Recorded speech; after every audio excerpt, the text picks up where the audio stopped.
أعوذ بالله السميع العليم من الشيطان الرجيم. بسم الله الرحمن الرحيم، والحمد لله رب العالمين، وصلى الله على محمد وآله الطيبين الطاهرين. اللهم وفقنا وسائر المشتغلين للعلم والعمل الصالح بحق محمد وآل محمد. اللهم صل على محمد وآل محمد وعجل فرجهم والعن عدوهم.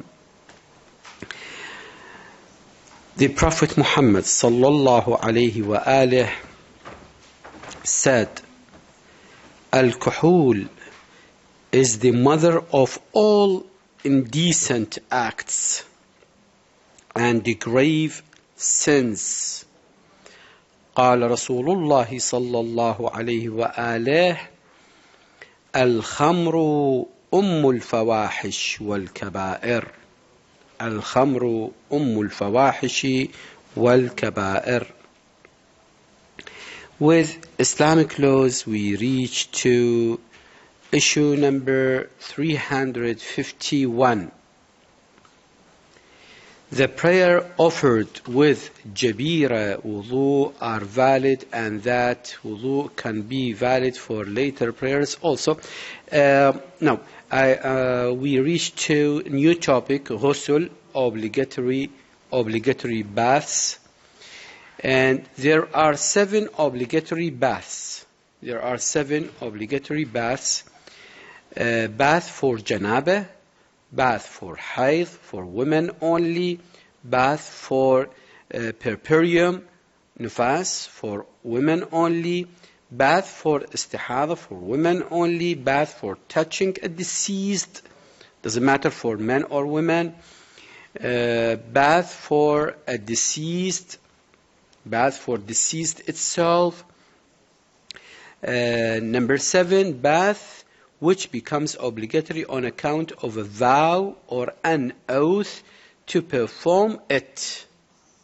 That I make a vow to perform a bath. So it becomes what? It becomes obligatory. Issue number 352.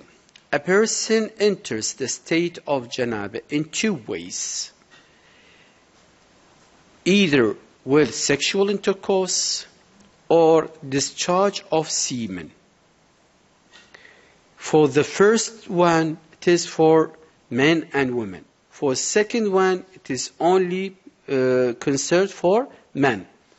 While sleeping or when awake, little or more, with lust or otherwise, voluntarily or involuntarily. Discharging of semen, since it is semen, we have to be sure that this thing is what? It is semen, not something else. We said sometimes it is madhi, wadi or wadi. And you know these 3 things, these 3 moistures are what? Are tahir. Now we need to know that this thing which is this discharge is what? Is semen, nothing else. Alright?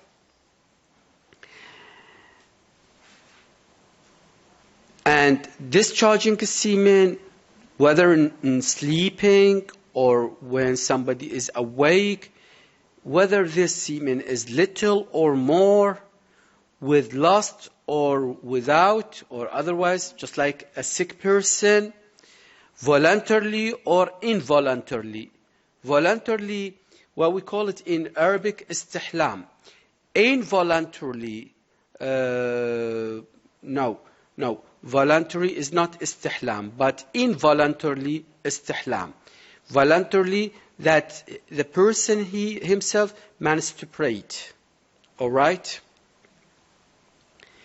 Issue number 353. Any question? Any question? No question? When one cannot ascertain whether the fluid emitted from one's body is semen, urine, or something else like madhi, wadi, or wadi. He doesn't know. this moisture, it is either a semen, it is a urine. He doesn't know whether it is a semen or urine or what, or madhi, wadi or wadi. He doesn't know. It will be treated as what? As semen. Is it generally? No. There is a condition. It is treated as semen if it is thrown out. If it is thrown out with lust. Number one, with lust. And if the body is slackened. With lust, shahwa. And if the body is what? Is slackened, irtikha. If these two things are gathered with discharging this liquid, and he does not know this liquid, whether it is semen, urine, or other liquid, and if this, it has what? It has a lust, it gushs out with lust, and the body is slackened at the end, so we will say it is what? It is semen. And if it is semen, in this case, we have to make what? Obligatory ghusl. If all or some of these signs are not present, if all these signs are not present, or some of these signs are present, that the fluid will not be treated as semen. That if it is, for example, it comes out with lust, but without what? Without slackened. We are talking with a normal person, not a sick one. With a normal person, a healthy one. Have you got it? So if this liquid discharged with only what? With only lust, but without slacking the body, can I say this is what? This is a semen? No, it is not a semen. If it is not a semen, there is no need for obligatory ghusl. There is no need for obligatory ghusl. Sometimes it comes out, this liquid, it comes out, but without neither lust, neither what? Slacken the body. We cannot say that this is a semen. We cannot say, by the way, if we cannot distinguish, if we doubt this discharge or this moisture, we do not know whether it is urine, semen, or madhi, or wadi. We do not know. But if we know that this is semen, then we do not need to investigate and to check out and to say, I don't know whether you know it is semen. So you have to go and do what? To perform obligatory ghusl.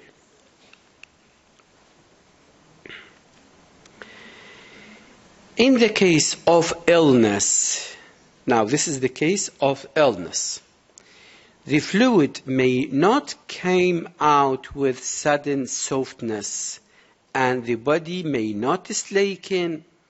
If a man is sick, that this semen may be it is not come out with softness, and maybe it does not have slackened the body after discharging this semen. But if the emission takes place with lust, if the emission of semen takes place with lust, it will be treated as semen. It will be treated as semen in a sick person.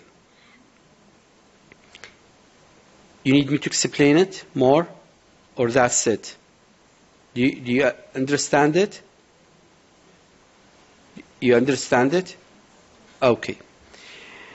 As for the fluid that is discharged from the vagina when a woman engages in foreplay or imagines lustful ihtilam for women, thoughts, and which is not enough to dirty other places, such her clothing.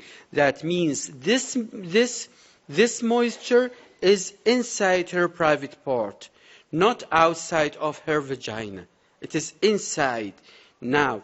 And this moisture, it comes out with maybe with lust or foreplay.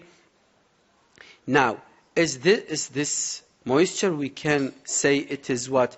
It is a semen or not? As we know, women does not have a semen. Now, this moisture, can we judge and say it is a semen, and we can act according to this hukum that it is a semen? As for the fluid that is discharged from the vagina when a woman engages in foreplay or imagines lustful thoughts, and which is not enough to dirty other places such as her clothing, it is pure. It is tahir, not najis. Pay attention. It is tahir, not najis. It is pure. And does not require ghusl to be performed. Does not require the ghusl to be performed. And nor does it invalidate wudu. And it does not invalidate wudu. Is this understood? Okay. However, if the discharged fluid is a lot, what does mean a lot?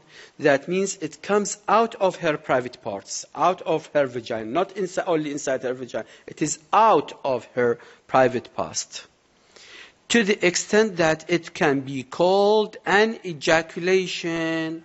We call it what? We call it is an ejaculation. And it dirties clothes. That means it comes out. It comes out of her body. Then, in case it is discharged when the woman reaches sexual climax and complete sexual satisfaction, orgasm. We call it orgasm. It is impure. Now, this moisture is what? Is not tahir. Does it require ghusl? Let's see. It is impure, not pure. It is impure and causes janabah. If it causes janabah, so how we can make tahir from janabah? By ghusl. By ghusl. Yes. In fact, even if it is not discharged at that moment, based on obligatory precaution, it is impure. It is impure and causes janabah. Look, based on obligatory precaution, it is impure and causes janabah. As what? As obligatory precaution.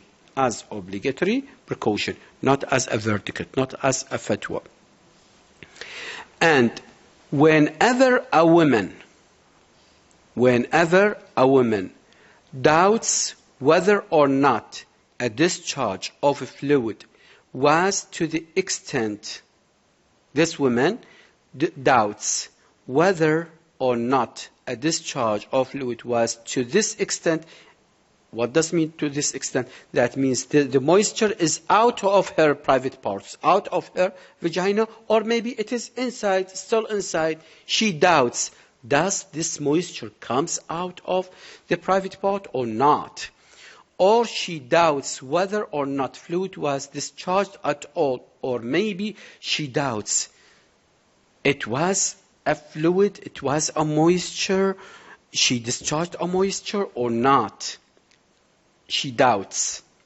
Now, what she will do? Performing ghusl is not obligatory. Performing ghusl is not obligatory. Why? Because we need her to be sure. We need her to be sure of that this moisture is coming out of her private parts. Only in this case, it is obligatory on her to perform ghusl. Okay, if somebody said, okay, I don't know, but I'm going to perform what? I'm going to perform obligatory ghusl, ghusl al-janabah. Now, is it this acceptable? No, it is not acceptable. What does that mean? That means she needs to perform what? Ablution. Because maybe this is not what? This is not a discharge. This is not, there is no obligatory ghusl. So this is not an obligatory ghusl. Is this understood?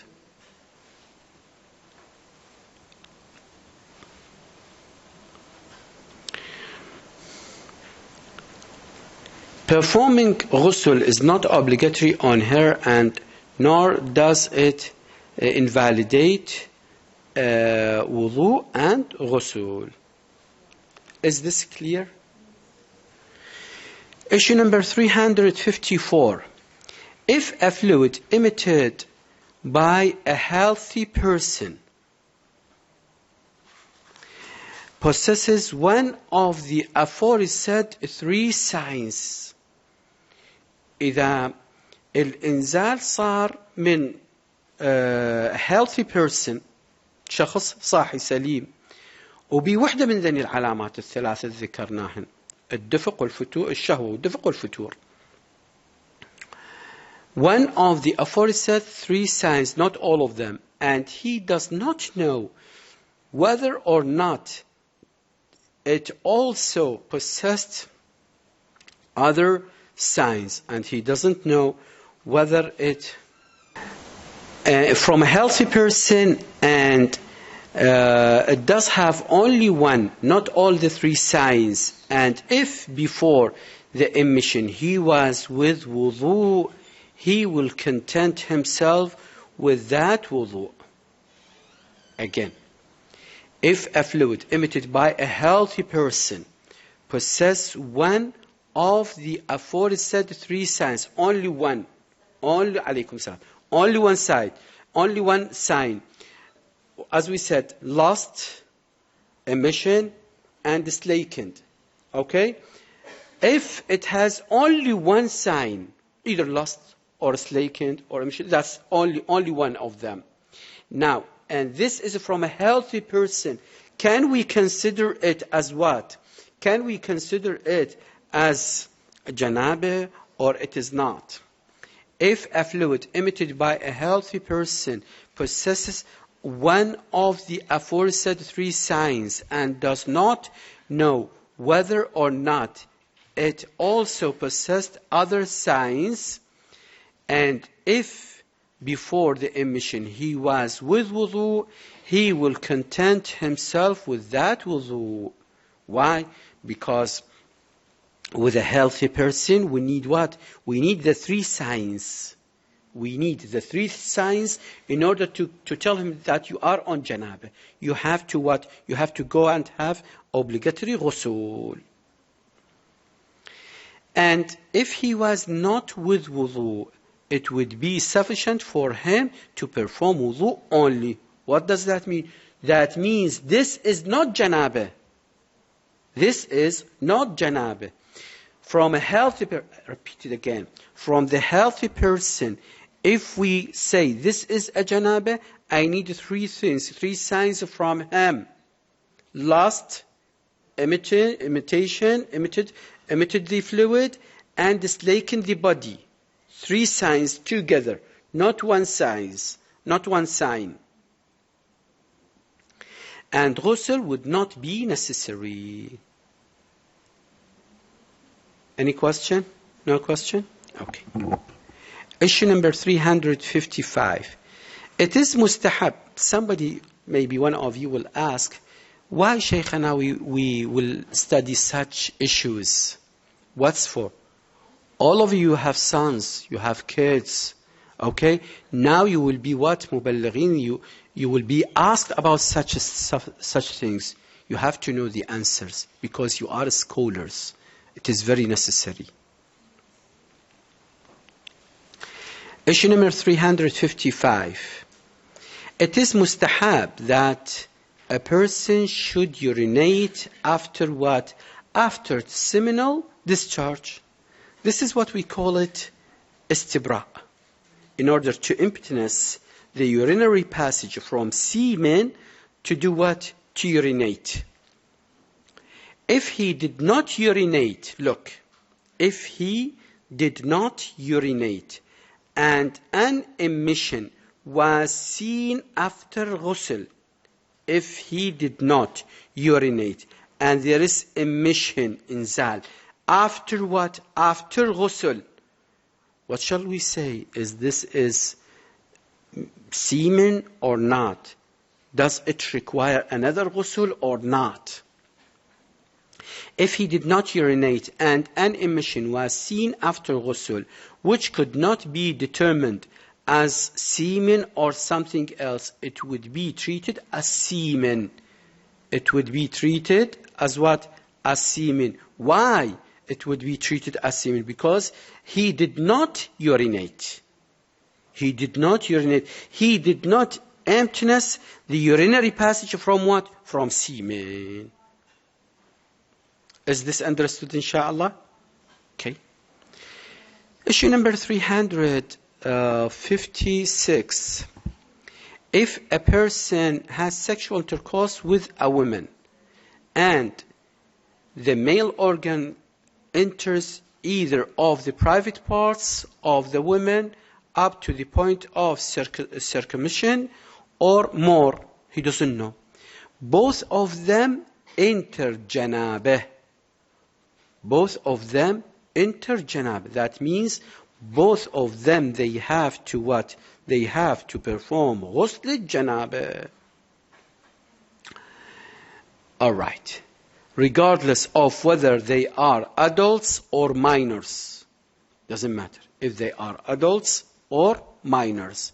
And whether ejaculation takes place or not. Whether ejaculation takes place or not. You know, an old man, he asked me, I have sexual intercourse with my wife, but without what? Without ejaculation. So I didn't perform ghusl janabah. I said, what? He said, yes, there is no ejaculation. How it comes? How it comes? You are a mujnib and your wife also mujnib. You have to perform ghusl janabah. Look, people, what do they think?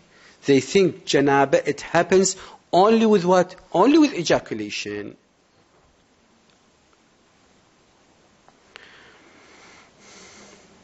Issue number 357. If a person doubts whether or not his penis penetrated up to the point of circumcision, ghusl will not become obligatory on him. Why? Because he is doubting. He is not sure.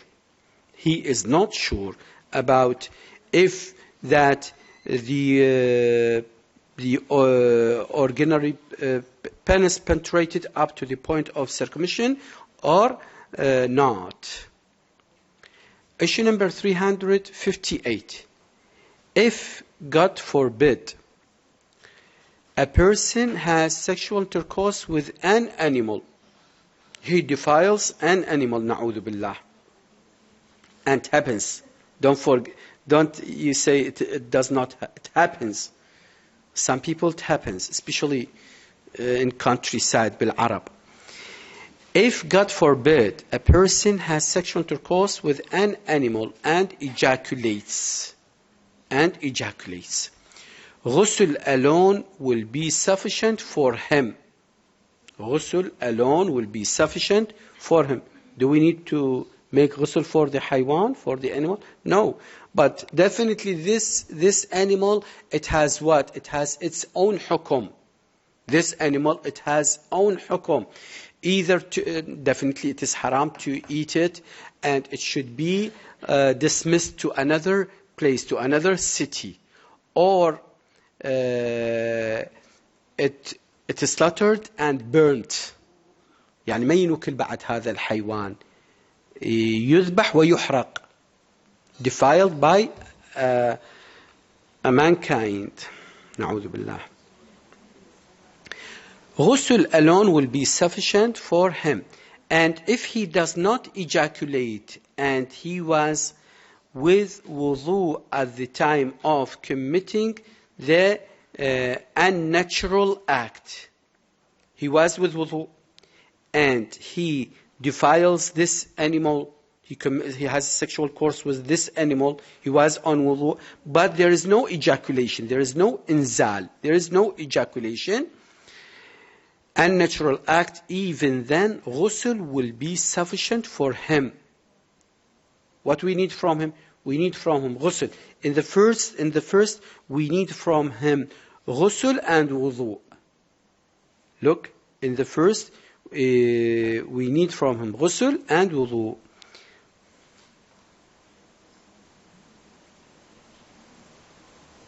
Only ghusl, sorry. Only ghusl will be sufficient at the first time.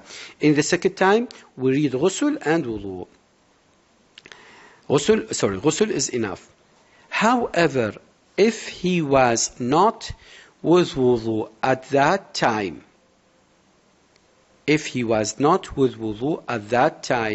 the obligatory precaution is that he should do ghusl and also perform what? Perform wudu. And the same orders apply if one commits sodomy. You know what's the meaning of sodomy? We have adultery, and we have raping, and we have sodomy. Adultery, zina, between a man and a woman illegally. بدون عقد الزواج. Adultery. And raping, a man is raping a female without her permission. And there is no what? There is no legal agreement between them. There is no aqd between them. Sodomy between a woman and another woman. Suhaq. Between a woman and another woman. Suhaq. I don't know, you call it gender or something like that. Na'udhu billah. And the same orders apply if one commits sodomy.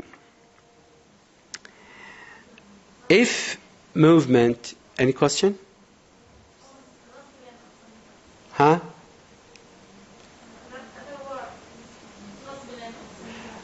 Lesbian, yes.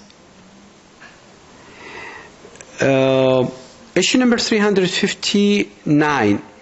If movement of seminal fluid is felt but not emitted. Sometimes the semen is moving from its place, but it is not moving. It is not moving. Sorry, sodomy, liwat. Between male and another male. Not lesbian. Yeah, thank you very much. Yes. All right. Sometimes the semen moves from its place to another, but it does not imitate.